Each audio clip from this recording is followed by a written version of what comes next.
Okay, ladies and gentlemen, it's Brendan O'Connell, the Bounty Boy, coming to you from Kuala Lumpur, Malaysia. It is Monday the 29th of January. Today we're going to be talking about Israel and how it rules. It rules because of the Talpiot Program, the specific high technology program started in the late 1970s, which was to put Israeli military intelligence officers in high positions of corporate power and to dominate the high technology sector. And this is why you see people like Benjamin Netanyahu, who can slaughter at will and still be welcomed into countries, doing contracts galore all over the world. Why the Talpiot Program? They dominate the high technology world, databases, encrypted communications, government, military, it doesn't matter, civilian, corporate world. It doesn't matter, they literally control everything. This is just a quick introduction. I'm here in front of the Petronas Twin Towers, a big landmark in Kuala Lumpur, of course, a very modern metropolis. It's a dissident paradise. Ladies and gentlemen, you must understand the Talpiot Program and its importance and the domination of Israel of the high technology. It doesn't need a nuclear weapon because the nuclear weapon is their ability to switch off your infrastructure. And in closing, before we get into the video, a nice 15-minute short one, just remember the two Spectre and Meltdown bugs that were flaws found in Intel CPUs. That was deliberate flaws put in by the Israeli state in their very nice, highly sophisticated CPU fabrication factory, where it designs and manufactures the latest Intel CPUs. They put those bugs in so that they would have access to the world's databases and the world's high technology sector infrastructure, which is hooked into the internet. They did it, and Netanyahu deliberately released that information. And we should very much wonder about Assange and Snowden. I don't know their real story, I'm not saying they're plants, but what they've done a lot of is to scare people, particularly Snowden, and to let people know we are watching, you better watch what you say and what you do. And you combine that with Intel CPU flaws, which are so incredibly important to understand, you understand why Netanyahu released that information. He's saying, you better shut your mouth to the corporate world, to the government world, because we've kill switched you. Ladies and gentlemen, short 15 minutes, the Talpiot Program. Thanks for watching. Please subscribe and please donate, and please go to my Patreon account where I really want to focus my efforts. Thanks again to everyone who supported me. You know who you are. We're working on some really good programs. And thanks too to my new camera assistant. I'm not going to name him at this moment, but I have a local Malaysian friend now who's assisting me, and this is wonderful news, and we're networking now with local Malays, and we hope to be translating these videos into Bahasa Melayu. Thanks for watching. Ciao for now, Hoda Hafez, and I'll speak to you very soon.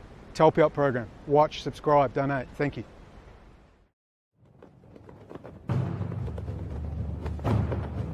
My heart beat quickly. This was the last place I wanted to be. The tent was dark, lit only by flickering candles in colourful glass lamps from the Orient. Thieves made deals in shadowed corners, and tinkers traded their deadly creations for illicitly won coin. The company Intel is now opening its biggest plant outside of the United States, and this one is going to be in Israel. The plant is set to produce the world's most advanced computer microprocessor. We all seem to have these in our computers. Oh heady days, young, dumb and full of rum, barley bound. My biggest concern was if a light easterly breeze would smooth out the water for my morning surf. Computing woes in the olden days were limited to the mother virus, where your mother removed the power cord to your VIC-20 or Commodore 64 in the vain hope you would do your homework. In those heady days of the early 1980s, we pondered the raw power of 64 kilobits of memory, then moving on from a data cassette to a 5¼ inch floppy, then a 386DX 33 MHz machine to a 486, then a Pentium processor model, all the way up to the standard 4000 MHz and beyond we now take for granted. Yes, these were carefree, innocent days. There was no such thing as a computer virus for ordinary folk. Assange and his friends were still wankworming the Pentagon and NASA at that stage, allegedly. Now the entire world is hooking up to the Internet of Things, from self-driving cars to smart light bulbs to smartphones to robot milking machines and medical nanotechnology. And who has made themselves indispensable in the field of cybersecurity against the emerging threat of bringing the world's new critical and non-critical infrastructure to its knees?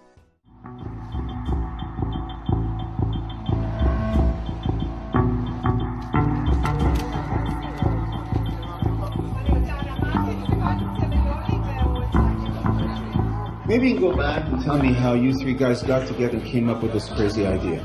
A couple of years after all of us were discharged from the military, we just each went his own way, and at some point we realized, okay, we are pretty bored with what we do today. We kept thinking that we want to do something special, right? Something different. So we started looking at different areas until we learned about the world of connected cars.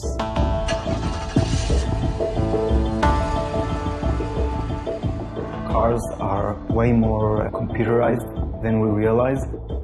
You have dozens of different computers in each vehicle.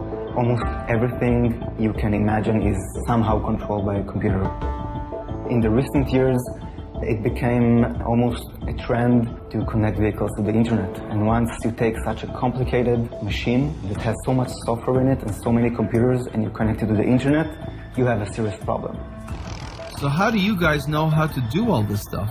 The three of us served together in the military in Unit 8200. In the 8200 units. We have served for 6 years together in the 8200 intelligence unit.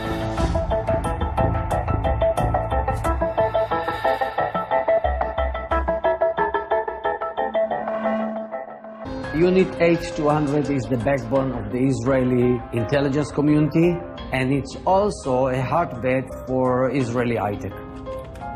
In recent years, when the name of the game is cyber, offensive cyber, defensive cyber, Unit 8200 is there among the top 4 or 5 leaders in the world. The exact comparison is to US NSA, to British General Communication Headquarters. Hello. Unit 8200. An Israeli military intelligence program, and these graduates of the Israeli Defense Force now come to your corporate HQ to assist you in keeping the bad guys out. But what if the guys trying to get in are the same guys who just came to your IT department? We all know the old gangster scam, start a window repair business, pay people to break windows. I put to you, this is exactly what Israel has done. The world of cybersecurity is totally dominated by Israel. But even more than Unit 8200 is the other military program few knew about till very recently, and few talk about to this day, the Talpiot Program. This is a vastly different program to Unit 8200. This is a program that has been operating for over 30 years, a program that creates large corporate entities that now dominate the world's IT sector. The Talpiot program is an elite Israeli Defense Force training program. The recruits have to demonstrate outstanding academic ability in the sciences and show great leadership potential. Graduates of the Talpiot program pursue double majors in higher education while also serving in the army. They then utilise their experience to further Israeli Defense Force research and development in technological leadership positions. The program was inaugurated in 1979. The initiators of the program were Professor Felix Dothan and Professor Shul Ratziv of the Hebrew University. They submitted the idea to the Israeli Chief of Staff, Raphael Eitan. Mr. Eitan is also a good friend, or was a good friend, of Bibi Netanyahu. The idea was to harness human creativity to develop new technologies for the army. The program is sponsored by the Israeli Air Force and Israeli Defense Force Administration for the development of weapons and the technological industry. It is run directly under the auspices of the Hebrew University of Jerusalem. In addition to the 3 years obligated by Israeli law, military service includes 6 years of standing army service in a wide variety of positions. The total program, including military service, is 9 long years. These graduates go on to own and create and run their own companies. Many end up as the heads of corporations such as Microsoft in Israel. Perhaps to really understand the power of Talpiot in a shorter time as possible, we should study one man, Zohar Zissapel, and one company, Rad Group. Zissapel was one of the original graduates of the Talpiot program. When I found this Information Underground article on a forum in 2007, I also found this BDS article on Talpiot. Now let's understand and grasp the foundational importance of the Talpiot Program from this short article in an online Israeli journal, Israel 21C. This was originally published in 2009 on another website. The article by Karen Kloosterman disappeared after I made Talpiot known in court documents at the time I was speaking to members of the West Australian counter-terrorism on this particular issue. The website and most of the limited public writing on Talpiot and its graduates was removed, totally, except for that BDS article. I would also add with regards to this issue that I am the only human being on the planet who has had the Israeli state name them directly as the reason for a Friends of Israel rally, held 8 days before the start of a high-profile trial on August the 8th, 2010. This Friends of Israel rally took place in Perth, Western Australia. Perhaps the Israeli ambassador Yuval Rotem, Israeli Deputy Defence Minister Danny Ayalon, Australian Foreign Minister Stephen Smith and 135 local and federal members of the Australian Parliament were concerned about something. Head of State Counter-Terrorism Barry Shelton had emailed me, quote, "We all respect your work," and invited me for a coffee 2 months before the rally was arranged. I wonder what we were going to talk about. Let me put what happened in the context of a Californian man going through the same 8-year torture process. Will convert population differences between Western Australia, 2.7 million people, and California, 40 million people, into an equivalent number to make the point. Imagine Bill Smith, a native of Los Angeles, California, met an American Jewish guy who had served in the Israeli Defense Force. Imagine if this guy, we'll call him Leon Wend, had high security clearances and was installing the weapons and sensor systems on the brand new Seawolf-class US Navy attack submarine. Imagine if Leon Wend had been showing publicly hundreds of photos and video of the interior of this highly classified sub, years before any material had been released to the public. Imagine if Bill Smith made a complaint about a security breach to American authorities. Then, imagine if Bill Smith wrote about Leon Wend and his sudden move to the Israeli company Variant, a company that specialises in critical infrastructure security and data intercepts for law enforcement agencies. Now we find Leon is installing CCTV security on the Los Angeles public transport network just after the same company, Variant, had installed the same equipment in the London Tube just before the bombing in 2005. Now imagine Leon Wend makes a complaint to the Los Angeles FBI that Bill Smith was stalking him by naming him online, and Bill Smith is interviewed by counter-terrorism police. Imagine, on hearing the details of Mr. Wend and the security risk he poses, the Los Angeles FBI field office tell Mr. Bill Smith to be quiet and they would investigate. Imagine, a year or so later, Mr. Smith attends a rally in support of the Palestinians and calls a hardcore Jewish Zionist activist a, quote, racist Jew, with a, quote, religion of racism, hate, homicide and ethnic cleansing. Mr. Smith then ends up charged for racially vilifying that man, Stanley Elliott Keyser, and is further charged for incitement for making extremely banal comments about Jewish power you could hear at a Professor Norman Finkelstein meeting. Imagine if Bill Smith tells police if they continue with the ridiculous charges, he will be raising matters of national security at the trial. Imagine a full-blown harassment campaign begins against Mr. Bill Smith and his friends and family. Imagine there are 4 suspicious deaths, including his sister. Imagine the head of Californian state counter-terrorism invites Bill Smith out for coffee to discuss Israeli intelligence activity, and he emails on his official police email, "We all respect your work." Imagine a few months later a rally to support the Israeli state is organised and the Israeli ambassador to the US is there in person. The Israeli Deputy Foreign Minister is there via video link. The US Secretary of State is there in person. 100 members of Congress and the Senate are there in person, and almost the entire US political class write letters of support for the event, and 26,000 Christians and Jews from all over the US attend the event in person.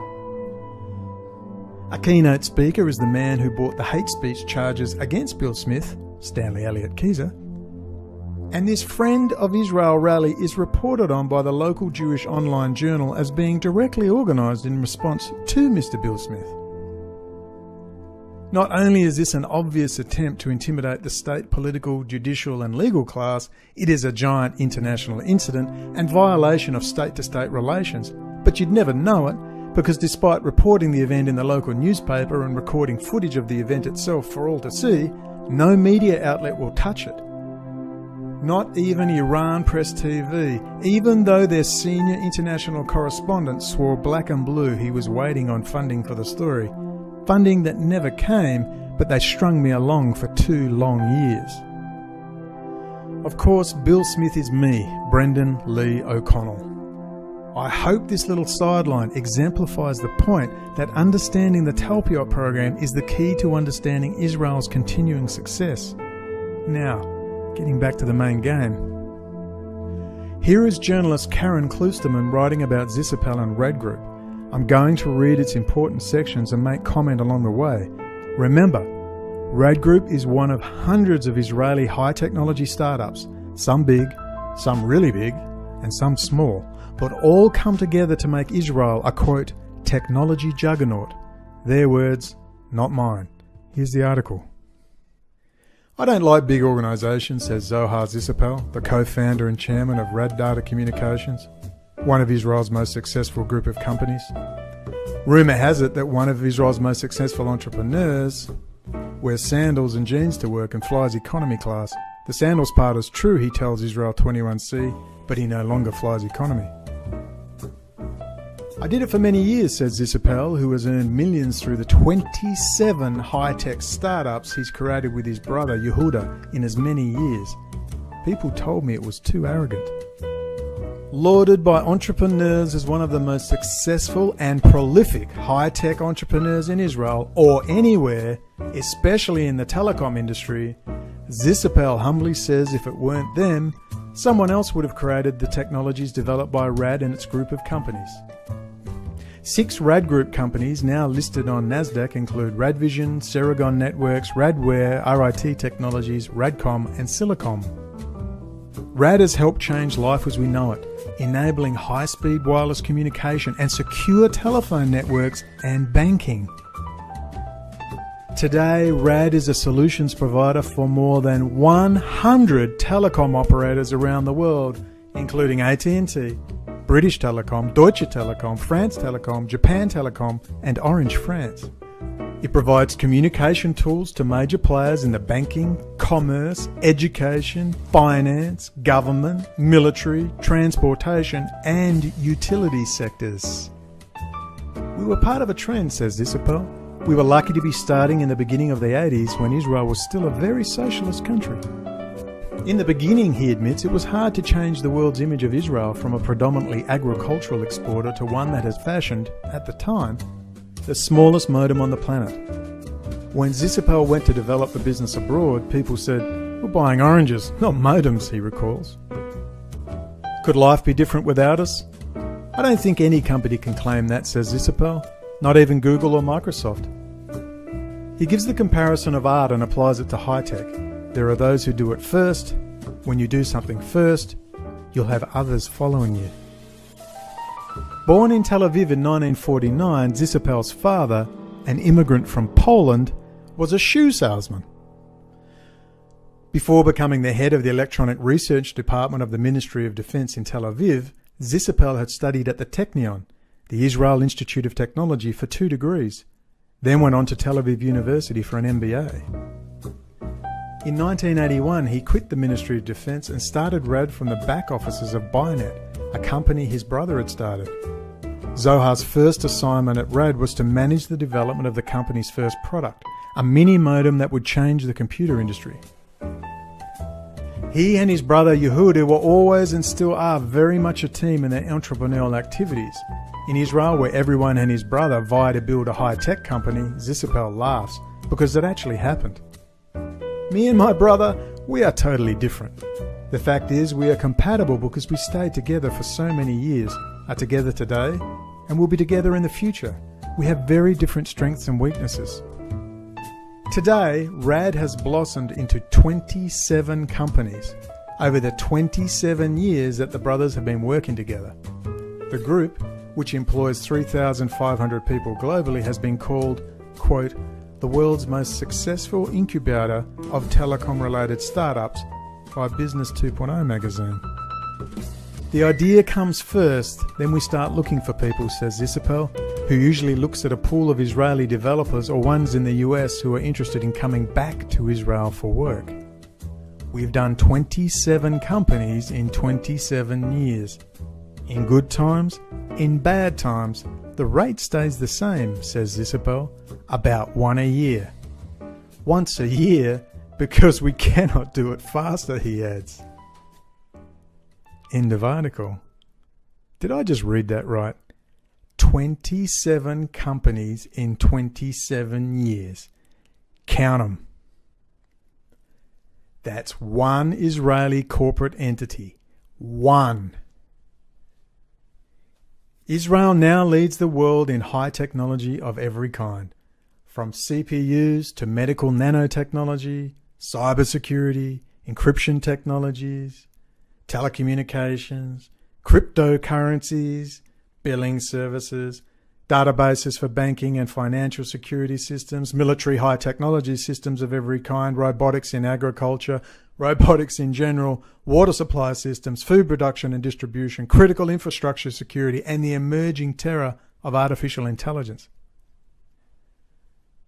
It would be far easier to ask ourselves what the Israeli high-tech sector doesn't control or dominate.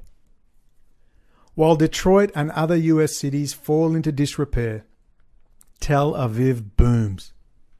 Now, where did they get the money for that? And what's more, where did they get the technology for that? There is no way to effectively boycott Israel. Every country on the planet is signing high technology deals with this technology juggernaut. Technology that Israel has stolen straight out from the United States.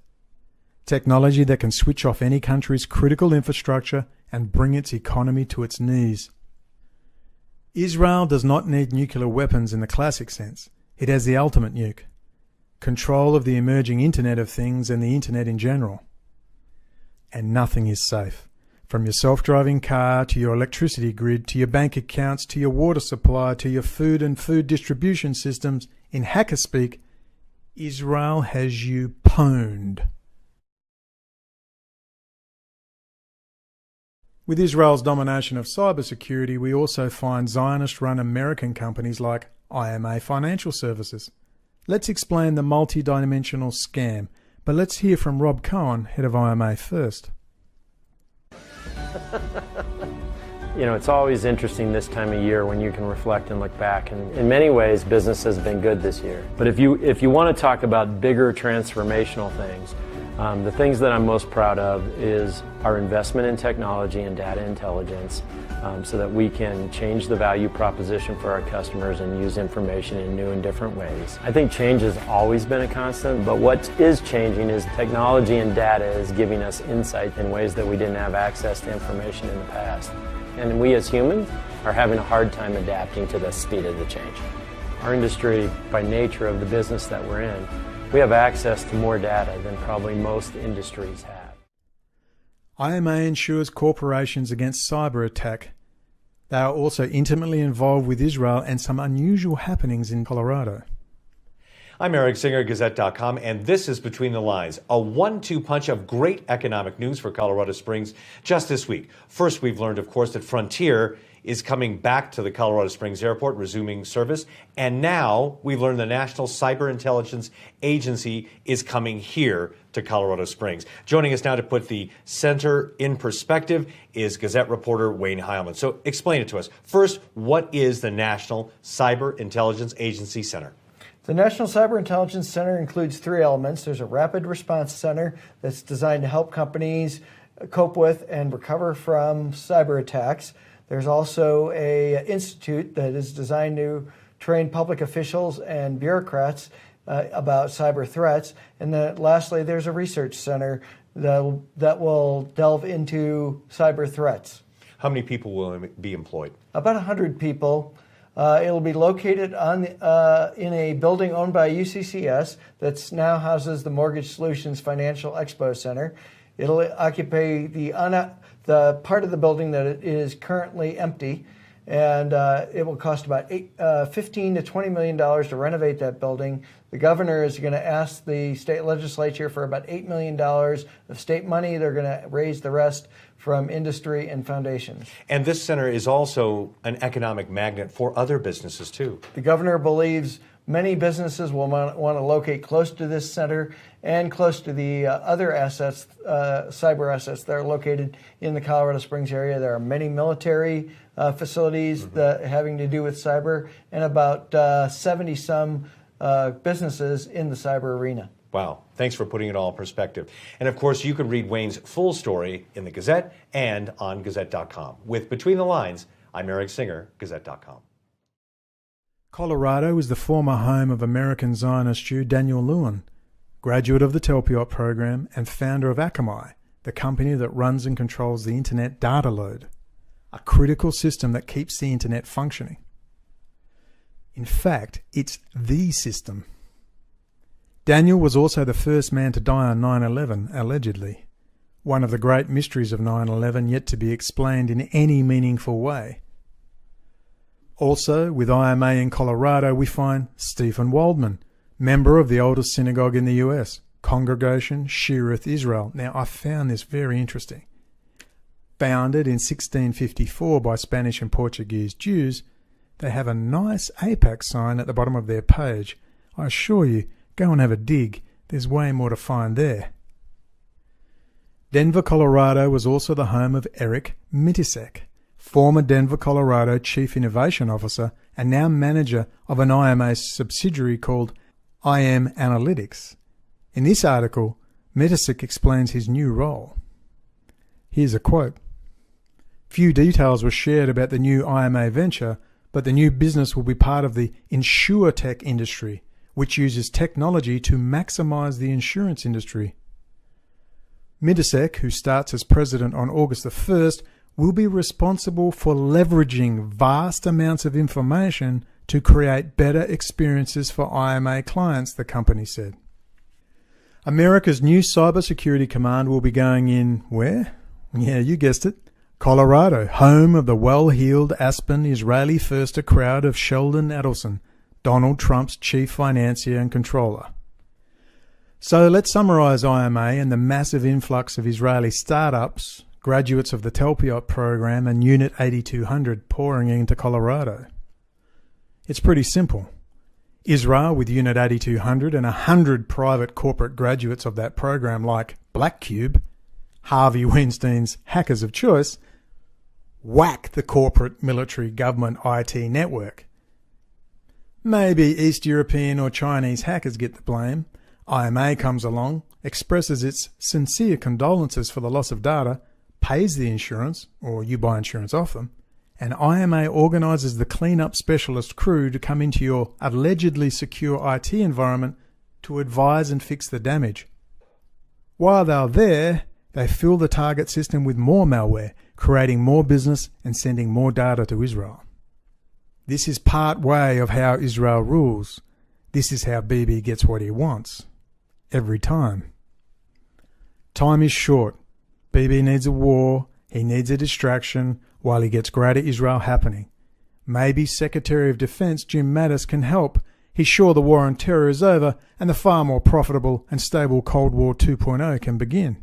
We will continue to prosecute the campaign against terrorists that we're engaged in today, but great power competition, not terrorism, is now the primary focus of U.S. national security. This strategy is fit for our time, providing the American people the military required to protect our way of life, stand with our allies, and live up to our responsibility to pass intact to the next generation those freedoms that all of us enjoy here today. We face growing threats from revisionist powers as different as China and Russia are from each other, nations that do seek to create a world consistent with their authoritarian models, pursuing veto authority over other nations' economic, diplomatic, and security decisions. Perhaps Mad Dog Mattis will explain to the American public how its friend and ally Israel is providing these very two countries with stolen US high technology and have even managed to put their own direct puppet president in the White House, Donald J. Trump. Now the Trump administration demand more constraints on Chinese trade. Guess who's taking up the slack? The problem is not China. They have 1.3 billion people to feed. The problem is Israel. China is happy to trade and play its part in world affairs. It is being used as a public whipping boy and Goldstein decoy. But then, if they all meet at Bilderberger, maybe that's a role it's happy to play while it builds ports and infrastructure in Israel. While Alex Jones convinces you North Korea and China are about to nuke your local 7-Eleven, Bibi will use Iran's build-up in Syria and Hezbollah's threat to attack Israel's own critical physical infrastructure as the excuse he needs to cut a swathe all the way to the west bank of the Euphrates and blood Rouhani's nose. Iran under the Rouhani presidency and the Shia militias he controls have kindly assisted in wiping out all organised Sunni resistance to Israel, and the breakup of the Middle East is almost complete. Since the devastation of Iraq, there is no chance of pan-Arab nationalism threatening Israel's existence, and Greater Israel is a step closer. The Saudis have no choice but to cooperate. While Israel's armed forces are considered a joke by military analysts, killing kids in Gaza is hardly a tough fight. Their standoff high-tech capability cannot be matched by anyone in the region, not even Russia. A counterinsurgency against Hezbollah is one thing, but all-out regional war with the massive application of firepower, combined with detailed intelligence, is another. And now the US is directly in the region in sufficient numbers and with sufficient equipment to ably assist. There will be nothing left of Hezbollah and Iranian proxy forces in the region, short of a miracle. I'm not sure what that miracle is. Putin, the saviour, will do nothing except play Pontius Pilate and resupply the region with more Russian weapons. Iran was lured deep into the Middle East by Israel via Russia, and Putin and his best friend Bibi and Trump will stab Iran right in the back. Is there a good doctor in the house who can fix this Zionist bug? However, even with war, Iran will not be directly attacked. A strong Iran is required to justify the massive Israeli military high-technology sector and create hatred and division among the Gulf states in a Sunni-Shia dialectic. The United States also needs a dangerous and well-armed Russia and China to justify its stimulation, via the Pentagon budget, of its own high-technology sector, and vice versa. War's good business. The threat of war is good business. They don't know how else to keep the high-technology sectors pumping along. They're all out of ideas. If I sound somehow I'm anti-Iranian, you're wrong. I'm anti-Rouhani and his policies currently. Any criticism of Iranian foreign policy always means you work for the Muslim Brotherhood, the Saudis, the Gulf states, whatever. I simply want some balance. There are too many Putin and Rouhani groupies out there. Way too many. Could we please have a little objective analysis? No one is innocent in the region. Everyone has blood on their hands. We need to try and have a balanced and objective analysis to step back and do our bit to promote peace in the region. With war being the major organising principle of society, and with fear the major control mechanism elites use to control local populations, a return to a simple and easy to manage Cold War 2.0 is a preferred option. Now the grassroots citizen online insurgency has been largely quelled by high technology online AI and real-life movement control mechanisms and federal legislation. These could never have been put in place under the old Soviet-era Cold War system. People would notice the Soviet-style controls. But now the job is done. We can all forget the terrorist threat and settle into the comfortable and easy-to-manage terror of global thermonuclear war. New office renovation and paint job, same boss, same management method. You can go back to sleep. Until the Talmudic racist supremacist state of Israel's domination of the high technology sector, Internet of Things, critical infrastructure, cybersecurity, robotics, AI and 5G is exposed, we will be forever frustrated as Bibi cuts the throat of a Muslim child live on the television, and we all wonder how it is he gets away with it. Bribery and blackmail is part of it. The 3 T's sum it up. Talmud, Talpiot, technology. Soon, Donald Trump will stand in the ruins of a Detroit industrial park and give you the good news. A joint Israeli-American technology park is to be built. The technology will be US taxpayer funded, handed to Israel, then handed back to the US, and you will be grateful. You will have some jobs, and Donald Trump will be re-elected. As long as you know, BB and Cambridge Analytica's narrative is, support my man Trump, and I will produce jobs and a stable economy. Don't support my man Trump, then we have some Talpiot Unit 8200 critical infrastructure nukes for you, and that goes for anyone else who wants to take on Pax Judaica. With Bibi and his Special Forces gang who started all of the above-mentioned programs, we will get only war. There will be no dialogue, no chance for peace between Muslim, Jew and Christian, atheist or communist, black or white, rich or poor, gay or straight, male or female, just war, polarisation and the dialectic. Until exhausted, you will accept Bibi and the Sheldon Adelson man. No Messiah is coming. No powerful, badass leader on a white horse come to restore order to the Wild West. We want you, Shane. There's no going back from it. Right and wrong, it's a brand. A brand sticks. There's no going back. Now you run on home to your mother and tell her everything's all right. And there aren't any more guns in the valley.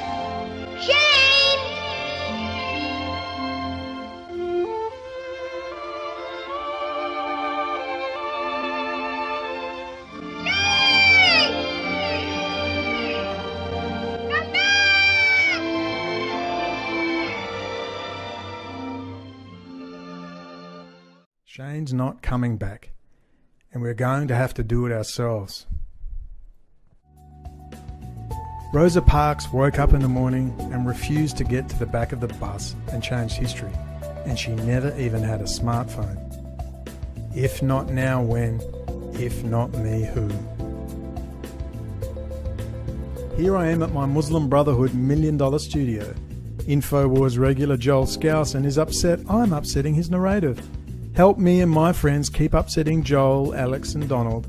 Please donate, join Patreon and give me and my friends the resources we need to get the narrative out there that will hamper, or at least marginally disrupt, the total takeover of the United States by the neocon Zionists, Chabad Lubavitch, Russian Jewish gangsters, drug traffickers and weapons traders. They are not all powerful. They can only operate in the dark. As Julian Assange is fond of saying, lights on, rats out. Let's switch some lights on.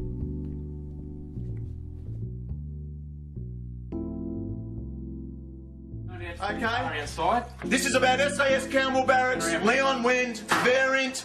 Timothy, you told me that Variant does your local and national, your local police intercepts, an Israeli intelligence front. We're going to pop you in the car. Yeah, I know you are, Tim. Fuck you, Tim.